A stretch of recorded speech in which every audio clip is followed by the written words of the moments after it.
Welcome back to Radical and Relevant. I'm Matthew Kelly. Each day we're reflecting on the gospel of the day to discover the genius of the gospel, the genius of the life and teachings of Jesus, and to find a way to anchor our day in and with the gospel.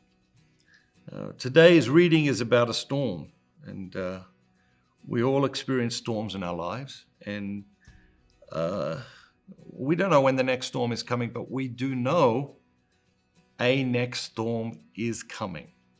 And so when the storm comes, it's too late to prepare, and the way strong trees weather any storm is by sinking deep roots.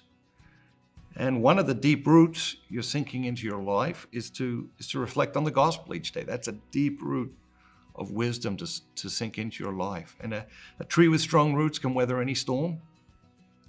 It's too late to start sinking the roots when the storm comes. And so let's be mindful of that and continue to sink these deep spiritual roots into our lives. Today's reading is from Matthew chapter 8, verses 23 through 27. And when Jesus got into the boat, his disciples followed him, and behold, there arose a great storm on the sea, and the boat was being swamped by the waves, but he was asleep. And they went and woke him, saying, "Save us, Lord, we are perishing." And he said to them, "Why are you so afraid, O men of little faith?" Then he rose, rebuked the winds and the sea, and there was a great calm. And the men marveled, saying, "What sort of man is this, that even the winds and sea obey him?" What jumps out at you? Maybe you're experiencing a storm right now in your life. If that's the case, turn to God. Turn to Jesus. Ask him to save you from that storm. Ask him to calm that storm in your life. What jumps out at me is this question that's at the end of the reading. What sort of man is this, that even the winds and the sea obey him? It's an interesting question, right? Because you can't say, well, he was no man at all because he was God. You can't say that because he was fully man and fully God. And even those closest to him, you can see that they're grappling with this. On one hand, he is telling them outright, like, I am. And then on the other hand, they're trying to work out what kind of man he is because they see he's a man. They see him living as a man among them.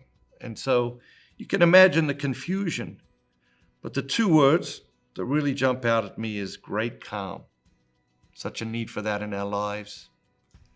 What do you need to do today to create a great calm in your soul? Have an amazing day. Remember, be bold, be Catholic. The 7 Pillars of Catholic Spirituality has just been released. I want to read you just the first line. What if everything the Catholic Church teaches is true? This is the one question most people never consider when it comes to the Catholic faith.